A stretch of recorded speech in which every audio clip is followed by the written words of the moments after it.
Welcome to the Israel Guys, where we believe that in a world of anti-Israel propaganda and Jew hatred, you should be connected to the land and the people of Israel. Wow.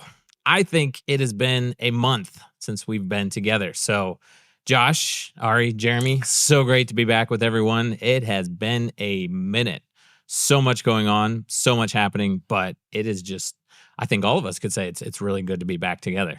Yeah, over 100 visits to the bomb shelter and war and constant barrage. Even the north is still going under quite a heavy load of attacks. And hey, it's good to be back together with you guys. Yeah, well, you have had over 100? We've been to the bomb shelter 100 plus, 110 times or so. Yeah. Really? Yeah. Really? And you probably get it less than Tel Aviv and like central Israel. They've been even more so. Yeah, for sure. Northern Israel's really been hit right now. Oh, Right, big yeah. time. But I think that the whole country, this experience, at least for me, and I think for everyone I'm speaking to, is different in the sense that in the past, it's like, okay, and we have to do this, and what's for what? At least there's this feeling in the country that there's a chance that we're actually going for the goal, that we're still really hoping, and our eyes are towards uprooting the source of what this is really about. At least I think there's still hope. It's really optimistic. It seems like there's a ceasefire now, and it's like kids are going back to school. It's like there's whiplash. It's like bomb shelters, school, life, not life.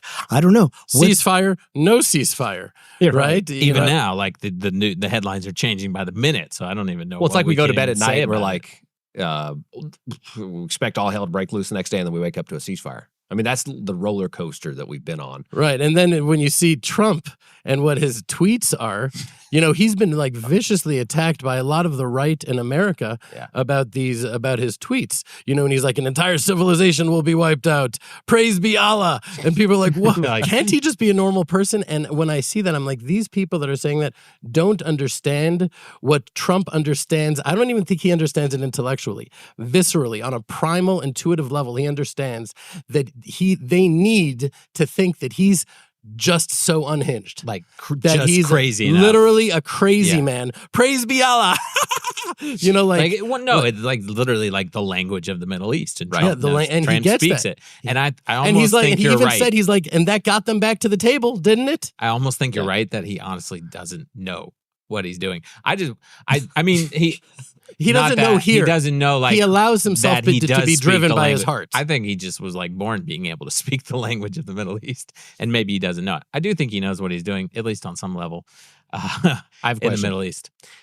If the war was officially over now, do you think Israel has won? You stole my question. Absolutely not. It will just kick the can down the road. What about the United States? The United States, they'll define the victory as they define the victory, meaning, oh, now we have oil, now we have this, now we have that. Israel will not be able to declare victory. There's just no way. So what does that mean? Does that mean that a nuclear Iran will then still be possible? Yeah, that's just a matter of time. 2 Meaning, years, 3 years? the enemies of Israel and the enemies of the world will do everything they can to rebuild Iran. Meaning China will just rebuild whatever we've destroyed. It'll take them a few years. All right, then they'll be right back to where they were. Until we recognize that we're literally at a spiritual war against Iran. This is the first time that America or the West has ever really gone head to head in a real war with jihad, with Islam, with like this like ideological religious country that has an army and a navy. And so if it's kind of going to be like McDonald's where it's like fast food, fast wars, it's over, ceasefire, then we're going to lose. This will not be a victory. No, Israel we could say, we won this battle. We won the battle. Right. We won the battle, but we cannot say we won the war. And they won a really big battle.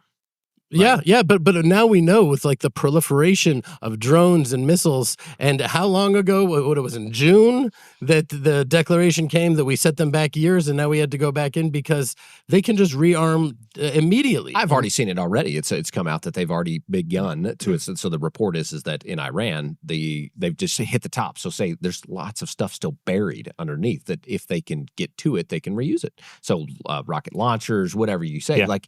Yes, so much getting of it is in underground. So it's already images have been taken over the top of some of these areas that were hit that they've already started to try to open up those to be able to reach again the launchers and the rockets, whatever. So it's just a matter of time until they rebuild. And like you said, I totally agree. Right. Also, our lived experience in the country did fly in the face to a little bit of the narrative that's coming. We heard that we just absolutely eviscerated their launchers and the minute they were going to launch, and then we have missiles landing in Tel Aviv and landing in Nahariya and actually really causing damage and killing people, and we're in our bomb shelters. So what is it? I've heard that China has sold tremendous decoys to Iran, not only decoys, but that have their own heat sources.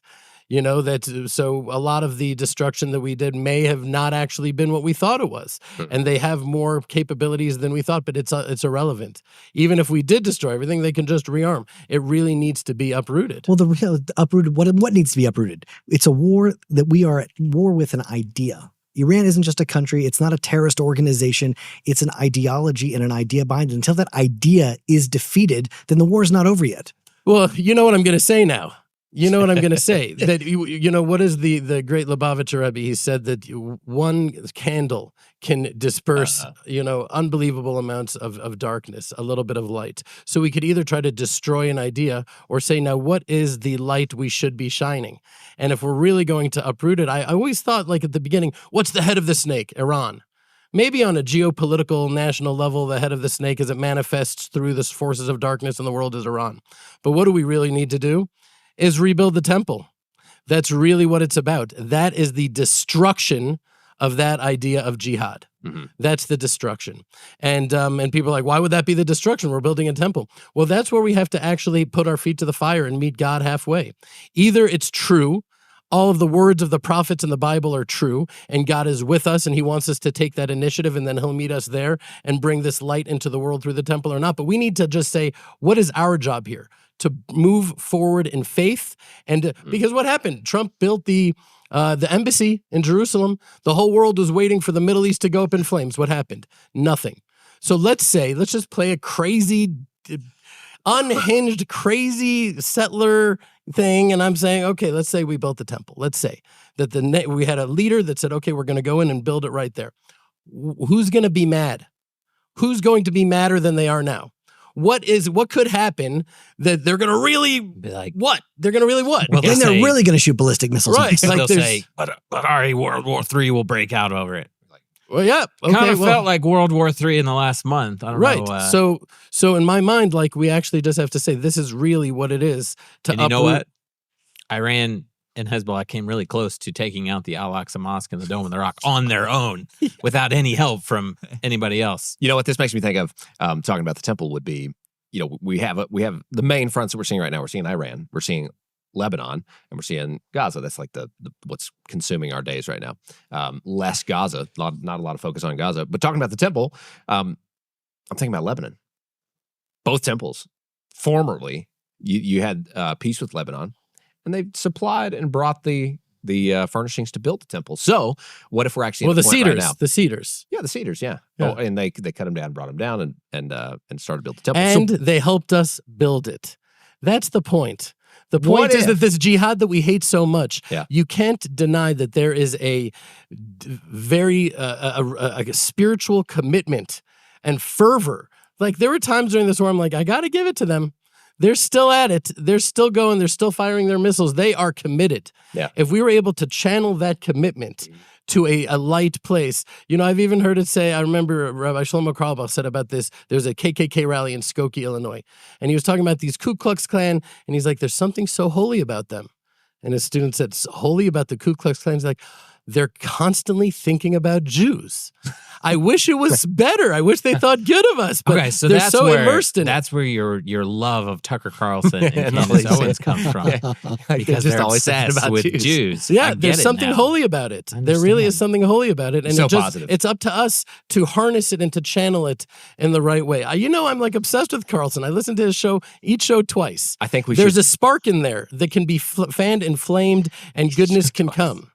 Oh, we should talk more about Lebanon and finish that up. But before we get to Lebanon, there's just this little thing that I think we could not bypass, and that is Erdoğan.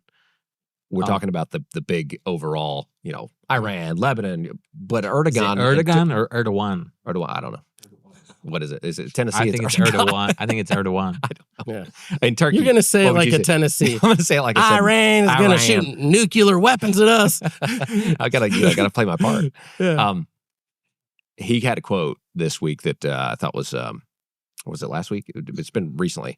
We must be strong to prevent Israel from doing this to Palestine. I don't know what the fighting The whole thing. The whole thing. Hamas, all this. Erdoğan said, just as we entered Kabaka, wherever that was, some big war, just as we entered Libya, we will do the same to them, he stated. There's nothing to prevent us from doing it. We just need to be strong so that we can take these steps. That was posted in the J-Post. What do you think? Well, Turkey is a NATO country. And there was just now elections in Europe, and Hungary has flipped. Like the last man standing that was pro-Israel, that had conservative values, that was a real biblical country in its leadership is gone. And so Turkey making that threat as a NATO country, if Israel were to attack a NATO country, that theoretically should trigger then all of Europe to attack Israel. So it seems as though there's some sort of plan that's unfolding that even if we dispose of Iran, Turkey's like the batter up and he's ready to go. On that note, can we play this clip real quick? I just saw this with the elections that happened in Hungary. This is appalling to me because Hungary was a beacon of light that said, "Hey, we're not accepting this Muslim takeover. We're not going to accept this budget." They actually were fined every year because they didn't have that. They weren't accepting all the masses of immigration from all the Muslim countries, and that was really strong. And they were good ally to or at least friendship with Israel and America. Watch this clip, and it looks to me. And what I've seen is the young people have now flipped it. The elections came in. The leader of the party before that was friends with Trump and Netanyahu was unseated, and this new guy, this young fella, has come in and just watch this. This is at the rally right before the elections took place. Looks like some million people out here. Just watch what they're saying. Support Palestine!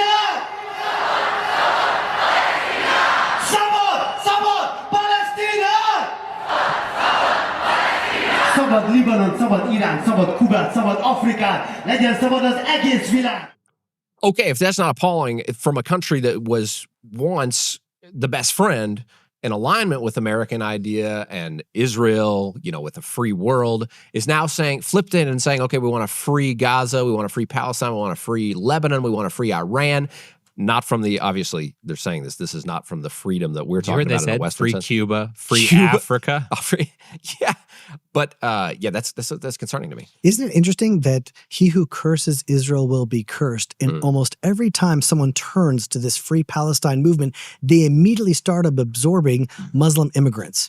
And it will be the end of them. They're making their own bed. They are literally, as they are turning against Israel, it's a measure for measure. What's happening is that the enemies of Israel are now entering into them, and it will destroy their civilization from within. And it's what's happening in France. It's what's happening all over Europe. And now Hungary was the last one standing. And sad to say, but it looks like they're going to be falling soon too.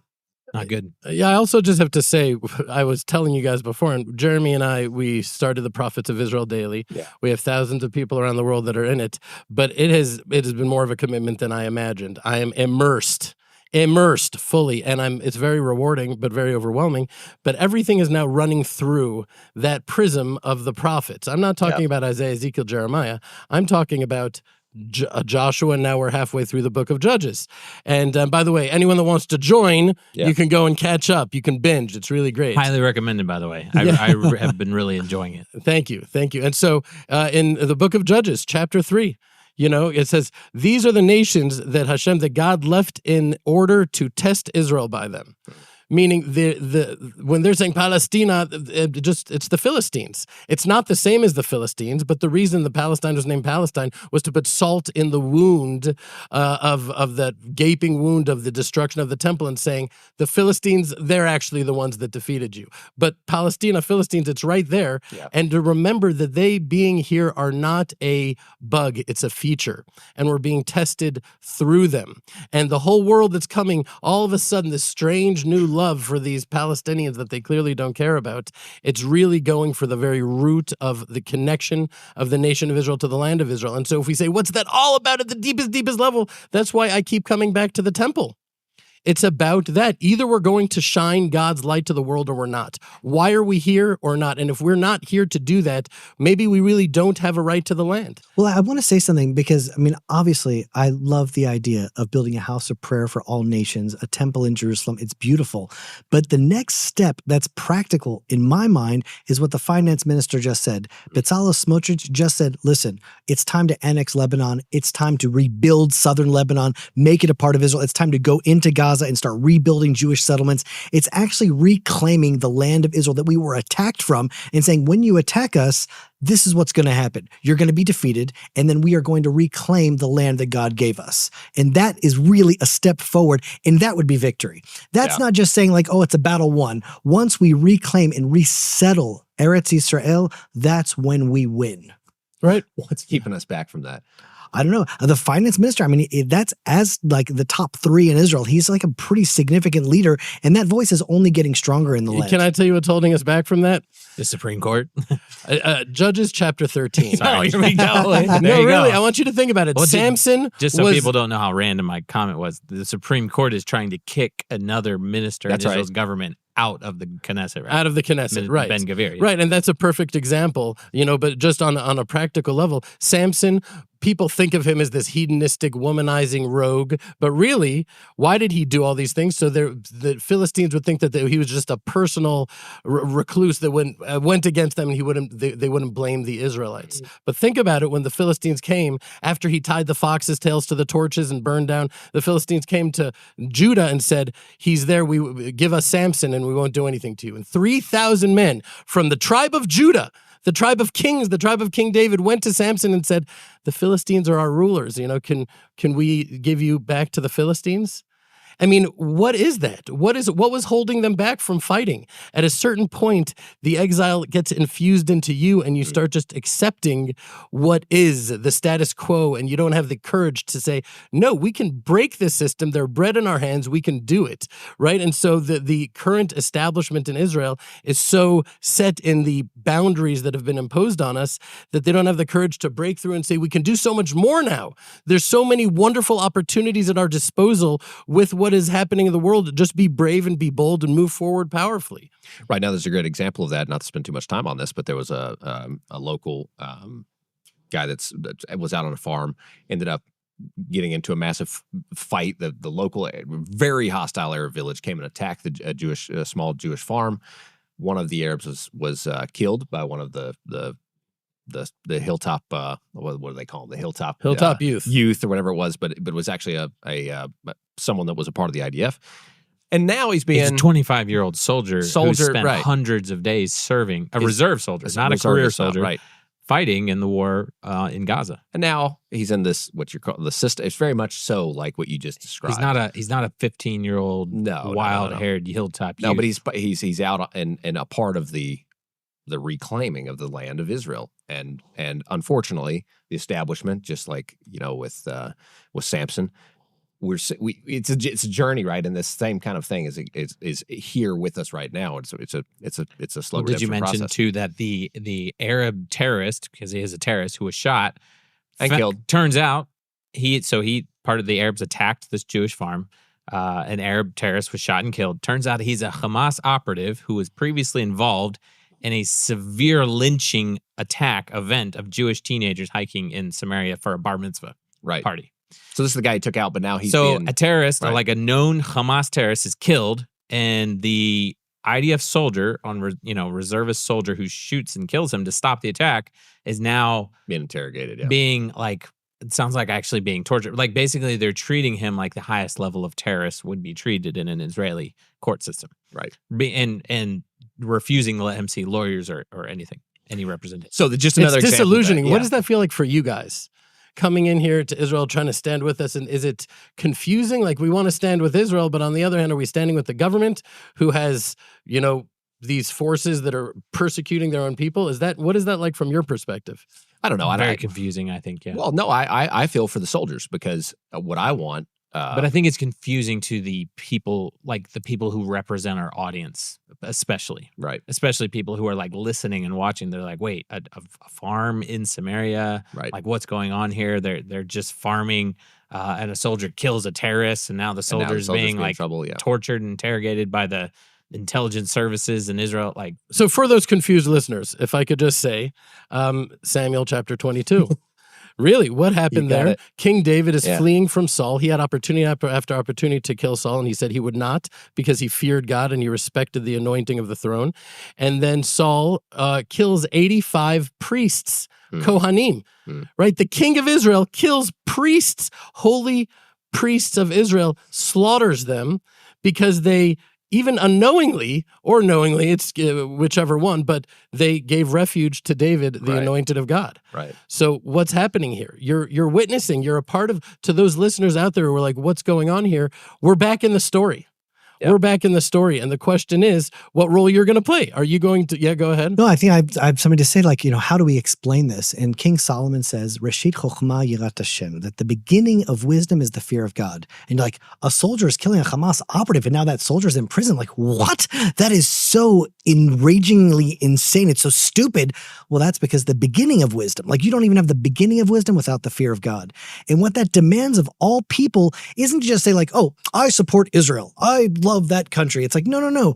If you support God, then you really have to go deep into what are the dynamics within Israel, because even in the prophecy of the end of days and the war of Armageddon, some of the Jews align with Gog Magog and attack Israel. It's not just a Jewish thing against the nations thing. It's really a matter of those that love God, that believe God, that live by his truth, that live by his morals. They unite. And that's really what you need to be aiming toward, is like, what is the truth? What is God's will in this? Because once you remove God, then there's no wisdom, and you'll end up arresting a soldier that killed a Hamas terrorist. And I think it's like you were talking about before. I think it was you, Ari, or no, Jeremy, you mentioned Bezalel Smotrich's statement on Lebanon. And so you have this push-pull happening in the highest levels of government, because on the one hand, you have the Supreme Court, who has tremendous power in Israel to do whatever they want, basically, trying to eject a minister in the government. And when I saw the headline, I thought, oh, maybe he's done something. I read the details, and it's like, no, basically they don't like him. So they decided they're going to kick him out. And on the other hand, you have like so much of the government moving so much more to the right. Josh, you were telling me this morning that the farms and the new communities in Samaria, especially, not, there's a lot of new communities and farms in Judea and Samaria, but especially in the northern part of Samaria, the Shamron region, they have like a lot of backing, even though you're not hearing about it in the news, from the military, from the highest levels of government, from the local government. Beneath the headlines, there's like so much support. That's right. And so much progress happening for the restoration of Israel. And I mean, like, literally the physical land and the people growing and developing. Like northern Shamron, like north of us now, like they have all these communities that are being established. There's been over 100 new communities established. Just opposite from us, Samaria. Mount Eval, brand new community, hasn't been there for 2,000 years, right? That's not counting the small farms. You talk about all the farms being established, and it's being done under the oversight of the state of Israel. That's what has changed. Even though they won't admit it publicly. They're not going to admit it publicly, but it's happening. That's the story on the ground. And so here in Samaria, there's strength to it. It's this story here in Samaria is not the exact story happening throughout Judea and Samaria and all the different little pockets. But here specifically in Samaria, there's a lot of support. And what you're seeing on the ground, this is I don't know if you guys saw it on the way up here or not, but along the highways where the olive trees were growing like over the road, that's a real security threat.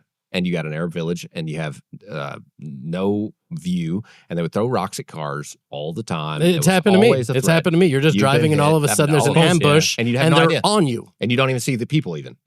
You get a rock, where did it even come from? Because of the trees. What they're doing now, so incredible. The state of Israel had no power to do this until now. Now they're expanding a huge swath on either side of the highways, all throughout Samaria, is being cut to better protect the Jewish people that are living here. So I think it's phenomenal. It's phenomenal, and it's less than inspiring. No, because like, also 100 new Jewish communities is inspiring. Okay, I'm not talking about that. I'm talking about cutting down olive trees. You're like, why don't you go to the root of the problem and get to the village? Not only that, there's also long stretches of these roads that they've put up these walls, and on the walls they paint these palm trees and water flowing, and it's like, we see what you're doing here. There's not really a palm tree there or water flowing. It's a wall, right? It's a wall. And so we delude ourselves and we put up these sort of like Iron Dome. It's the same thing as the Iron Dome. It's a prophylactic interceptor rather than, like you said, uprooting it from the beginning. And so it's these Band-Aids are getting old. I want to talk about this. This is with Lebanon specifically. We're supposed to be talking about Lebanon. No, but you're talking about potentially. You talk about Bachelor Smotrich. Amazing. I support that 100%. God's land, God's people. Expand the borders. When your enemies attack, grow. So let's just say Israel is in a political sense is probably not ready to do that. In a population sense, I think a lot of the people are ready to say, yeah, let's do that. Gaza, Lebanon. My thought is, Iran, to all these different places that we're talking about here. When I see, and this includes Iran because of Muslims. When I see a majority Muslim country, I see problem. I see regime change in Iran being very difficult when you're dealing with 90% Muslims. I see in Lebanon, and I took the stats before the show here, the population. We've only got like less than 6 million people in all of Lebanon. It's a fairly small little place. But, since the 1950s, we've seen a massive, it's flipped totally opposite. Used to be majority Christian. Today, it's majority Muslim. You have today, where it was 54% Christian and 44% Muslim back in with a range of other. Nowadays, it's just gone much different now. Muslims are 70%, Christians are 30%. So how can Israel effectively go in? I could say if it was Christians, maybe Christians are less volatile these days than the Muslims. Historically, Christians were more volatile than even the Muslims, but we've had this big flip. So how does Israel go in and actually achieve these goals without creating another Gaza situation where you're trying to work with the people? In my mind, you're just never going to be able to work with a Muslim nation. They're always going to be your enemy, except for Azerbaijan. I mean, what are the Muslim-led countries that actually have peace with Israel? There's a few. What are you guys' thoughts? I mean, well, there's the Abraham Accords, where there are Muslim countries that have really, like the Abraham Accords, they've like lasted. It's powerful. There was time when like Trump wasn't in power, and Dubai, the United Arab Emirates, Morocco, they've like stood by us throughout this entire war. Iran, Gaza, Hezbollah, they're really aligning with us, maybe not so vocally, but they haven't condemned us. They're still sort of standing strong. And I think it's important to realize that within Islam, and it's a dominant force, especially within Iran, is jihad.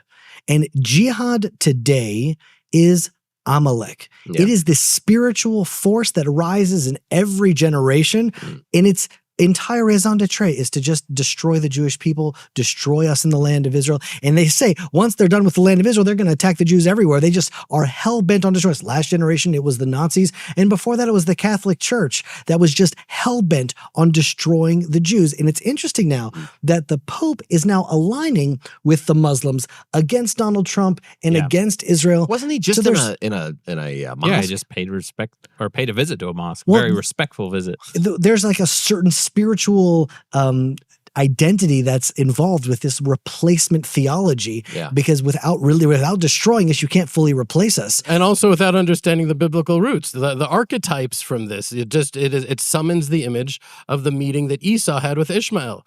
The Pope going into a mosque is the same exact thing. I was just going to say, to me, if the Pope went to a synagogue, that would be totally understandable. I would get it, because I would just be like, he's showing reverence to the Jewish people at being a Christian.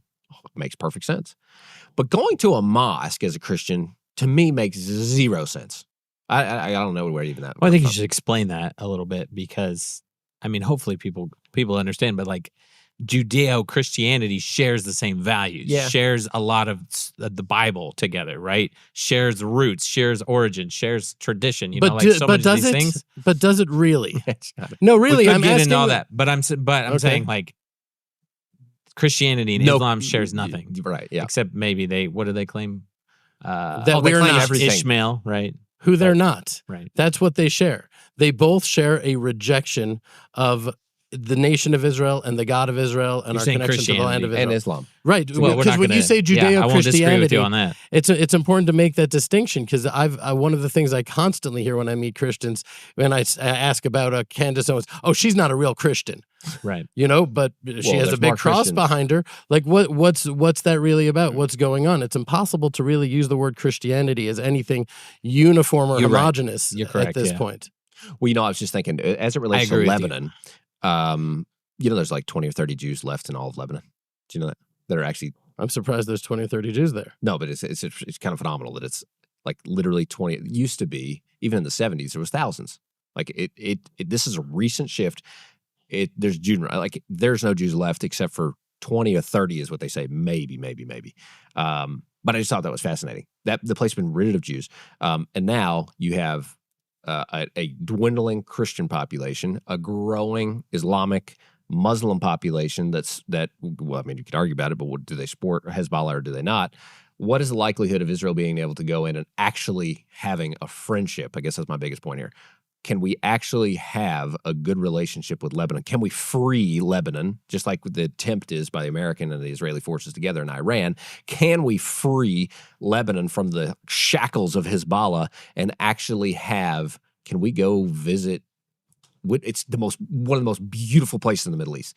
Can we go up to visit the forest of Lebanon? Can we go to Beirut? Can we go to these places? Could that be something that we could see soon? I guess you have to look at the Jewish community in Lebanon, look at the Christian community in Lebanon. How are they waging? Are they shrinking? Are they living in fear? Because that will be the canary in the mine shaft. It'll be like, all right, that's what's happening here. Are they going to be able to live with the other? That's really what it's about. Can we live together? It's just look at the minorities in their country. Are they happy? And look at Iran. Are the minorities in that country happy? No, they had 40,000 of them were just slaughtered in the streets. That really is what this is about. A house of prayer for all nations is the ultimate vision. That means that not everyone has to be the same. People come from different backgrounds, different religions, different worldviews, different languages, and yet they're all able to come together. And so that really is what Israel is trying in our heart of hearts to try to bring to the world. And Lebanon really will be a test case. So let's talk about what's happening in Lebanon right now. Yesterday there was some talks of negotiations, Which I was really excited about that. in 'cause Yachiel Washington, Leiter, D.C. our good friend. ambassador to the United States, Yachiel Leiter. Yeah, we all good know friend of very ours. well. Was involved in the talks with Lebanese officials, American officials. Marco Rubio, I think, was heading those talks, Israeli officials. And then today they're supposed to be talking again, so we'll see what happens. But Israeli, this is the first time since 1982 that Israel has directly negotiated and talked with Lebanon. Nice. They had an agreement. It was called, what was it called? Some kind of pact. It was some kind of like pact on May 17th. Oh, it was called the May 17th Agreement in 1982. And that was like the closest Lebanon and Israel ever got to like peace, official peace, but it never actually made it very far. And Lebanon canceled it in 1984. So we're talking decades of Israel and Lebanon being at war, and the first time in decades that they're actually talking.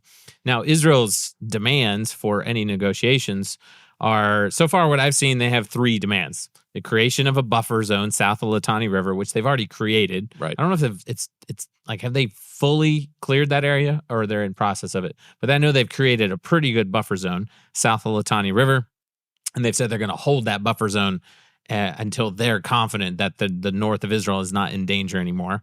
They also want full operational freedom for the IDF to neutralize immediate threats throughout Lebanon, including north of the Litani River, so not just in the buffer zone, and a long-term process to disarm Hezbollah under an internationally supervised mechanism led by the United States.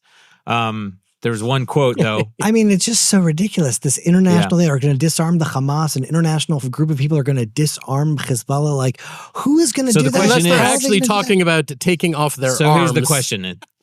Well, I mean, they've taken off other We're gonna let Ari translate these. appendages. So the Hezbollah leader Naim Qassem, he said, quote, "We reject negotiations with the usurping Israeli entity. We call for a historic and heroic stance by canceling this negotiating meeting." So I mean, they named a rocket People after need to this guy. understand. People need to Did they really? understand. Custom rocket. You have, like, Israel is now negotiating with the Lebanese government, which is completely separate from Hezbollah, except you have Hezbollah members in the Lebanese parliament. So they're not completely separate. But you have these, like, even if Israel was to negotiate a peace with the Lebanese government, it doesn't mean that there's not going to be peace and Hezbollah is disarmed or kicked out, because Hezbollah is basically its own entity. It is. It's really the government. It's the de facto It's been government. inside for of over Lebanon. 40 years. And the that's a long official time. Lebanese government has either been unwilling or unable, and possibly maybe a mixture of both, to take down Hezbollah inside their own country. That's why when it comes to negotiations, you really have to look at the deepest intentions of the other side. And then you could tell whether it's even worth going into negotiations at all. If you're in negotiations with someone whose entire purpose of existence is your destruction, then what's it all about? The whole thing is a farce. You can tell by what their requests are, right? So the only real lasting thing, like with Saudi, Abraham Accords, what was the premise of that? Peace for peace. We respect each other and we want to have peace with each other, period. That can last. Not give us land, give us so much land that you can't defend yourself and you make yourself tremendously vulnerable, and then we will shake your hand, say peace, and then destroy you. If it's land for peace, it's not a real negotiation. If it's peace for peace, then let's do it. You know what I think is interesting about Israel's 3 demands is those demands don't actually have to be a prerequisite for negotiations or peace. Those can just be facts for Israel. And they already are, like, almost all they're already on their way towards that. Like, Israel's creating the buffer zone, and they're going to keep it, hopefully, unless they caved some international pressure. They have operational freedom for the IDF. Disarming Hezbollah, that one would be a little bit tougher. But, like, I think, at least as it stands right now, Israel's going, these first 2 things, they are going to keep that buffer zone and continue operating as they need to in Lebanon, regardless of what talks or negotiations are going on. I wish the Lebanese people would wake up and see what's happened to them since the 1980s. Since the time that the Hezbollah has wrecked and ruined that country. The country was a beautiful place, thriving economically, powerhouse. And then since Hezbollah, it has been one wreck after another, after another, after another. And now, hopefully, the Iranians could see the same thing. Look what this terror entity will do to you in the end. I wish the Arab countries would see that and turn and say, "Why don't we be friends? You know, let's embrace Abraham, and then let's see a blessing. Let's embrace the Jewish nation." Well, you see, what I think is happening is, like Judges chapter 3 says, that God keeps the nations in the land in order to test us. So our enemies that are here, it's not like they're just going to go away until Israel becomes the Israel we're meant to be. So each time we sort of have to take another step toward redemption, another step toward who we should be, resettling Lebanon, taking a proactive stance, becoming greater and becoming stronger, becoming more connected to God. That really is the only way forward, because the enemy is there not to attack us. It's really there to embolden us, to strengthen us. That's the right way to see it. And so I think that's just like, that is what we are living through. As I'm watching these Israeli soldiers, it's like King David's army again. That's right. They're becoming a new nation that hasn't been seen maybe since the time of the Maccabees. Yeah, I just prayed with a group of elite soldiers yesterday. I didn't see one without a temple patch on his arm. We had soldiers just come here to the base a few days ago. They're like, "Hey, do you have another one of those temple patches?" Yeah, you bet. Yeah, that's what it's about. That's what it's about. That's why these soldiers are leaving their families, leaving their kids. It's a trauma for the kids, for the families, but they're saying this is for the nation of Israel. If it was like, no, this is for the Benjamin Netanyahu government, and okay, that's like one thing, but it's not super inspiring. But for the nation and for redemption and for fighting the sources of darkness in the world on behalf of all of humanity, a humanity that is vilifying you as you're putting your life on the line for them, right? I mean, that's what we're dealing with. I mean, we're seeing a real process happen. Just came to the farm right now was a group of ultra-Orthodox Jews that have sort of left the mold and joined an elite Sayeret, an elite commando unit, Sayeret Hashmonaim, and they were in the farm, and they have their earlocks, and they're ripped, and they're strong, and they just and left why Lebanon. Hashmonaim? Hashmonaim, because that's the name of the family of the Maccabees. Right. So they're sort of modeling that in the most beautiful way because they're so holy and righteous. Wow. And yet they're real fighters. And they came to the farm for a few days after being in Lebanon for God knows how long. And they just came to sort of relax and rejuvenate. And we're seeing that not only are the secular Israelis becoming more connected to God, but the ultra-Orthodox that have been removed from Israel, like now they're becoming a little bit more like King David's men. And there's some sort of movement that's molding Israel into who we were destined to be. And that's never going to be reported in the news. But that's really what's happening. My biggest question is, how long does it take for this to end up in the seats of power? It's just practically. I'm saying, like, when this do is the a practical. scales, like when do the scales get tipped? I feel like each election, it keeps on getting better. Yeah. It keeps on slowly but surely. I mean, we started off Israel. I mean, it was like a secular left-wing, almost communist government. Yeah. And then slowly but surely, Israel is becoming more and more conservative, more and more right-wing, more and more religious. It's just happening. It's much more religious and right-wing than is actually conveyed in the government that is being voted for, because everyone in Israel knows you vote right, you get left. You vote in Ariel Sharon, his entire premise is saying the future of Gaza is exactly like the future of Tel Aviv. We'll never give Gaza away, and then he gives Gaza away. Right. Meaning there is a glass ceiling that is never going to be surpassed until it's shattered. Right? You can only take the government of Saul so far before David. And when is that going to happen? I've just come to terms with the fact that when God wills it. I don't know anymore. I was expecting this Passover. This was going to be the last. This is the Passover. This was it. Do you guys would think be here. Bibi's the guy, or is there someone else? I think he's the transition.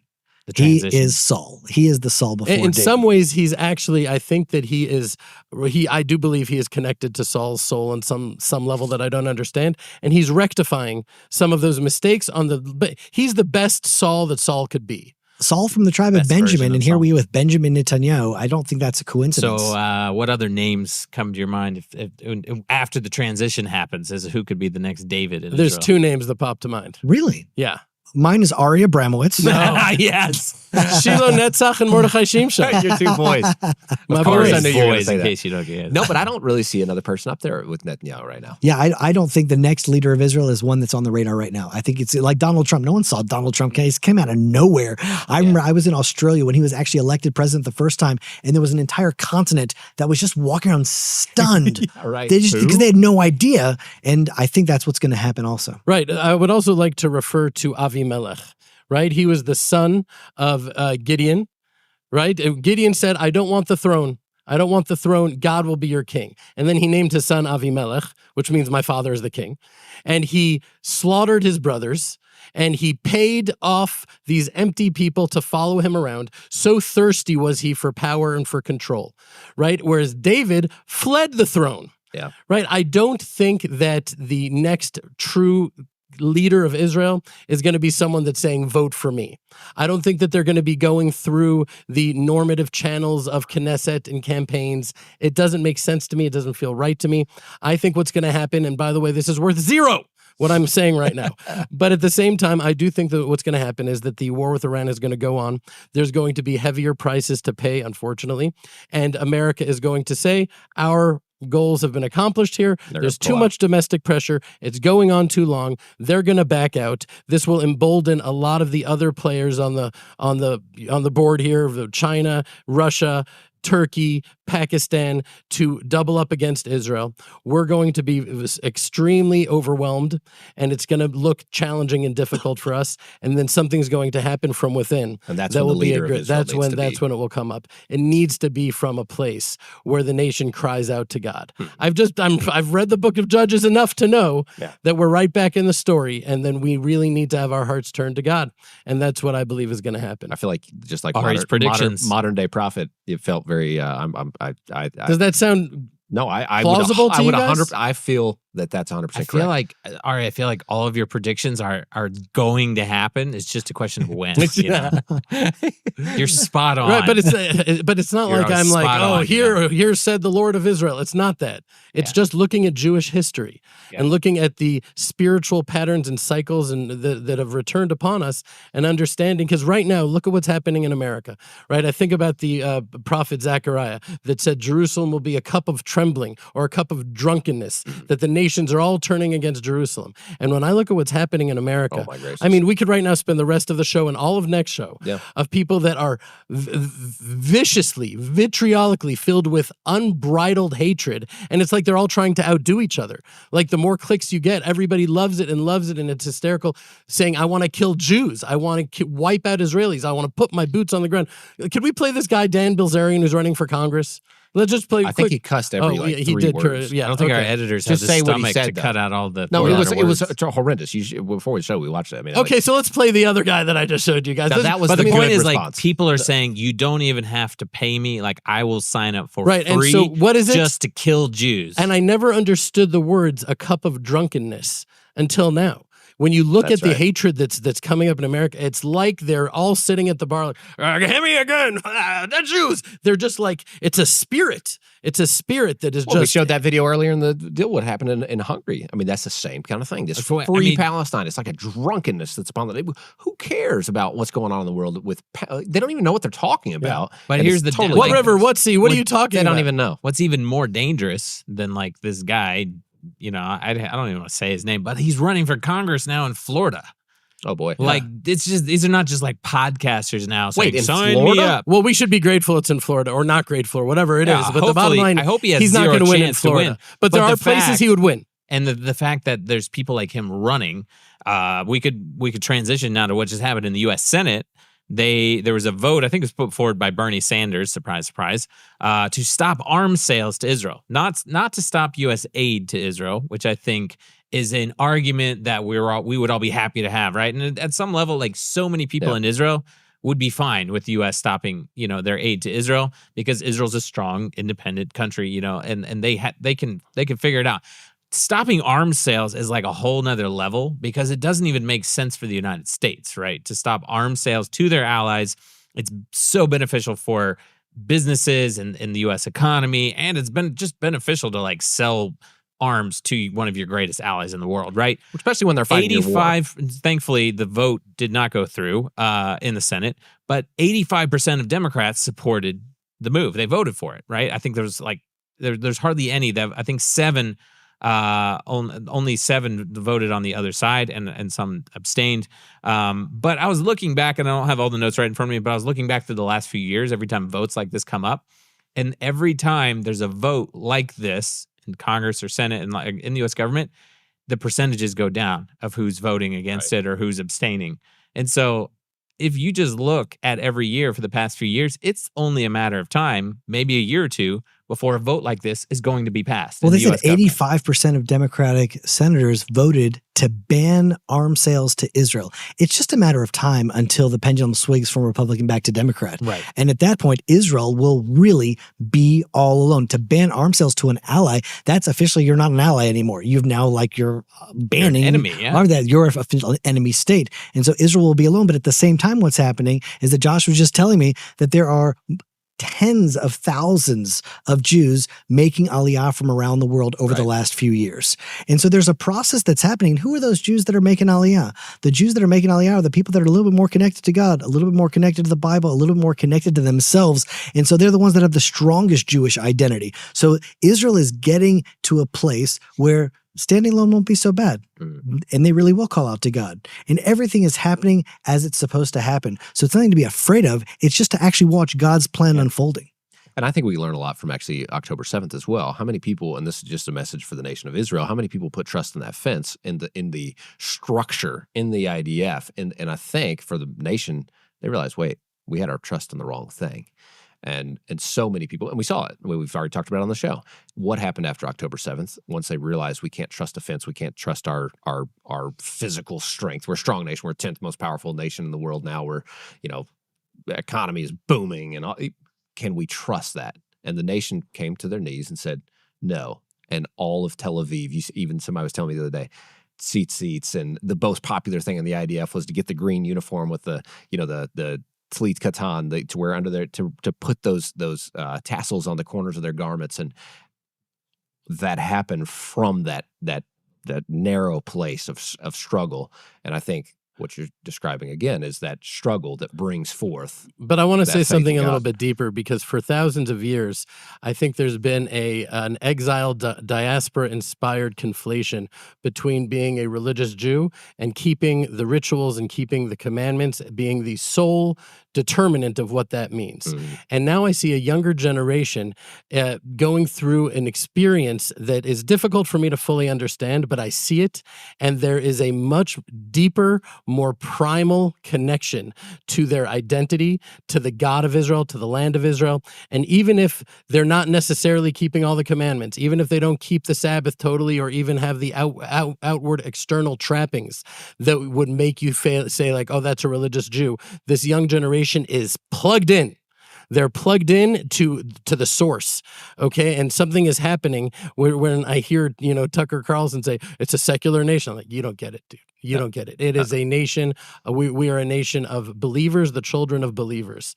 And it's just important to understand that there's something deeper happening, that you can't make the age-old mistake of saying, oh, the tassels, and that's what it is to be religious. That is one thing, right? But but you can have the tassels, and you can keep all the commandments and not truly be connected to the source. Yeah, totally. I know we've mentioned it before too, but just to follow up on that, in America, if you were to ask someone if they're religious or Christian, most people would say yes, and they might have zero connection to faith at all, or the Bible or God at all, but they go to church on Christmas or Easter, or maybe both. And so they consider, well, yeah, I'm a Christian. America was founded as a Christian nation. I grew up in America, so yeah, I'm like identify as a Christian. In Israel, it's the opposite, and most people are very hesitant to say, oh, I'm a person of faith, or I'm religious, right? But so many people are deeply connected, to the. You know what? I remember this with you. You probably don't even remember this, but we were on a film shoot a long time ago. And in one of the Arab villages, we went to the tomb of Joshua and Caleb. And there was a soldier, like part of the convoy that was protecting them. Yeah, protecting them. And I remember you talking to him, and he was like, "No, I'm not religious." And then you had like a 15-minute conversation about that week's Torah portion, and he was like, talking about the deep insights of the Torah. And I just remember that like stuck in my mind like 10 years ago as like an amazing example of how. Right. So many people in Israel are deeply connected to their identity and their faith, and that's growing, like you're saying, from October 7th, like massively, massively growing. But it's not the outward. It's not just like the outward appearance. It's like the heart. Because there's also a rift in the country, and when you look at the Haredim, there's a rift within the Haredim also that you don't see from the outside. You're like, oh, the ultra Orthodox aren't serving, and the Zionists are, and so there's this conflict between them. You're not serving, but no, even within the ultra Orthodox, I just had a long conversation with someone. You look at him; he's an ultra Orthodox Jew, but he is on fire for God in a real way. And he's saying, well, there's a lot of these abstract, hypocritical ritual things in a big portion of my people that I don't identify with. And so a lot of these Jews look and say, well, if the definition of religious is these ultra-Orthodox Jews that aren't serving in the nation, that are smoking cigarettes and saying that I'm learning instead and all of that, which is some of them, but definitely not all of them, then I'm not religious, right? And so they, in their mind, are conflating that if that's what that means, then I'm not that. But if you say, well, what if it means something else? What if it means you're actually connected with God and our tradition and the Torah? And do you keep Shabbat? No, I don't keep Shabbat, but I make Kiddush. Of course, Passover, I'm going to do that. And all the things, they're doing all the things, but they don't say because they're not that. Mm-hmm. I was just thinking, we are just days away from Yom Ha'atzmaut, the Israel's Independence Day. And I wanted to hear from you guys a little bit about Yom Ha'atzmaut. I know from our dear friend Yishai Fleischer, whenever he talks about Yom Ha'atzmaut, and when I've talked to him about it, he always brings up the fact that Yom Ha'atzmaut, Israel's Independence Day, comes immediately following the Memorial Day. And how so much, This week was Holocaust Memorial Day. That's so right. You have Holocaust Memorial Day, and then Memorial Day, and then Independence Day. And it's obvious that the life of the Jewish nation, like it's so incredible to honor those that gave their life for the country, to honor them like you can't celebrate the country before you honor those who gave their life for the country. It's just, why does not any other nation in the world do that? It's such an incredible thing. Well, it's really like a roller coaster because it's literally the same day. It's like one day goes into the night of celebration. And I personally, I lost my mom. That's why I'm all like shaved like this. Talk about that, and for 7 days, you have a real mourning period. And then the morning that I got up from my mourning period, my niece had a wedding. And it was like my own personal Memorial Day, Independence Day, just like from the saddest house of mourners to the most celebrated, joyous event all in one time. And what that does on a personal level and on a national level coming up is it allows us to experience life in all of its fullness. Yeah. It's like you can really experience the sadness and then really experience the joy. And so we're preparing, because I feel like Memorial Day in these years, especially after October 7th, as war is going on right now, it really cuts deep now. I mean, every Israeli feels it. Everyone knows someone. And then when we finally celebrate our independence, it's like, whoa, we're in the middle of a war. This really counts now. Let's really celebrate like it's 1999. So it really feels like everything becomes more alive. I also just want to say, on a deep Jewish philosophical level, that's what it's really about. You know, there's a man, Viktor Frankl, Man's Search for Meaning, and he wrote this book, and he was in the Holocaust. And he was a therapist, and he developed this thing called logotherapy, logo, which means meaning. And the more I studied it, I'm like, oh, that is just Torah therapy. And the very quick on one foot, the story is that a man went to visit Viktor Frankl as a therapist. He was married to his wife for 52 years. She died a year and a half earlier, and this man was in deep, debilitating depression. And he went to visit Viktor Frankl. And Viktor, he said one question: let's say you had died first and she'd lived. How would she feel? He's like, she would be just as broken and deeply depressed as me. He's like, so you saved her that pain. And the man was able to smile for the first time because now it had meaning. So if you just have Yom HaZikaron and you feel the pain and you see all around you, there's mothers that lost their children, wives that lost their husbands that lost their wives. The brokenness is beyond. It's hard to even be able to live beyond that. It's so devastating. But then it goes right into say, what's it for? Yom Ha'atzmaut is the answer to that question. What is it for? It's for this, for us to be able to live as the nation of Israel, in the land of Israel, for the God of Israel, to shine a light to all of humanity in the world. And that's what it's for. It wasn't for nothing. It was for this. Do we have a call to action for everybody? Can't the world celebrate Israel? I think Yom Ha'atzmaut should be a day. I think that every house should put out an Israeli flag and just say, like, this is where I stand. This is where I'm at. I celebrate Israel. I am Israel. I am a part of Israel. Israel is my destiny. Your people is my people. Your God is my God. Everyone that loves Israel, put it out on Independence Day. We're expecting 100,000 flags from everybody that's watching the show to be out on their porches and celebrating. Big call to action. But before we do that, Jeremy, you said that too, just quickly. More about your mother. We should just honor your mom on this show. She just passed away. You just went through the 7 days of mourning. You just get out of with your family, sitting Shiva in Hebrew it's called. Beautiful tradition that the Jewish nation carries of mourning the lost. So I'll tell you a thought that it's just been with me, since. And I grew up in a home that was just filled with a lot of love. And it was my mom that was just like this beacon of love. I mean, I literally never saw my parents fight, not even once. It was just absolute love all the time. And when I saw so many people come to the Shiva, so many people writing us emails, people that are watching the Israel Guys, people that are part of the Land of Israel Fellowship, people that just wanted to reach out and just touch me saying, it's okay, I'm with you. I all of a sudden felt how much love there is in the world.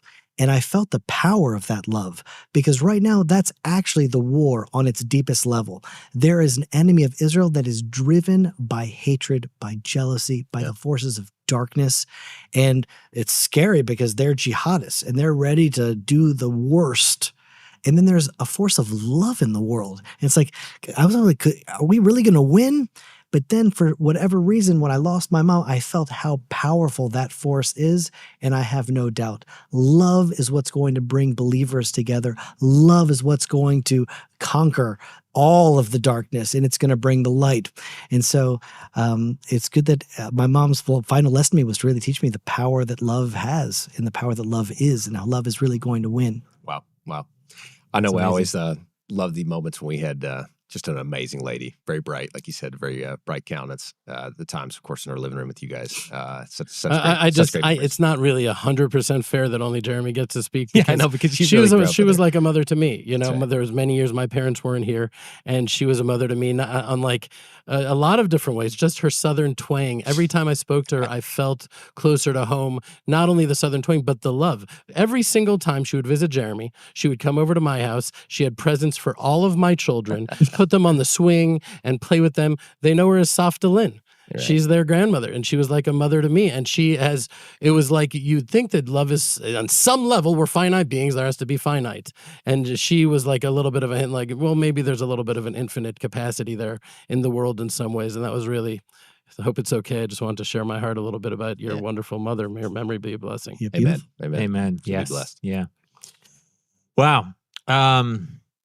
Guys, you mentioned the prophets of Israel a bunch of times. Yes. So as you can tell, this is something Jeremy and Ari are deeply entrenched in right now. I know I haven't listened to them all, but I've listened to a bunch of them and really enjoyed them with my family as well. So we'll put a link. You guys can jump in. We're just starting today. We're starting the Book of Judges. And so this is a great time to join. And then you can go back and listen from the beginning. I actually just got a message the other day that someone stumbled upon the prophets of Israel and they just binged. They had one long car ride and they went 10 minutes, 15 minutes, 15 minutes, and they finished the entire book of Joshua in one car ride. Right. And we try not to make it more than 15 minutes. Sometimes well, that's what I love about too, is it's like it's one chapter and it's like 10, 15 minutes. And so it's easy to digest. You can even like read the chapter and then listen to the commentary. And it's just so and insightful. If you want to know how it is, yeah. the comments really strengthen me. I have to tell you, I read a lot. I don't read all of them. Better than the comments you get on the Israel guys? A lot. I mean, it's... Guys, I gotta see the to-do list. Get in your car, listen to this podcast, subscribe to the Prophets of Israel. On your way to finding a place to buy an Israeli flag to put out in front of your Amazon, house. Invite all your friends over and celebrate the Jewish people. That's what needs to happen across the world. That's what needs to happen. We don't celebrate the state of Israel. Our store. We need to sell flags on our store. Sorry, guys, but hopefully Amazon. I don't know if I'm not your guys' store. Of course, you can get it on Amazon. It'll be there in 15 minutes. Hopefully. Literally, get an Israeli flag, show your support for the Jewish people. Guys, check out the Prophets of Israel. You can also check out the Israel Guys member program. So many people part of that.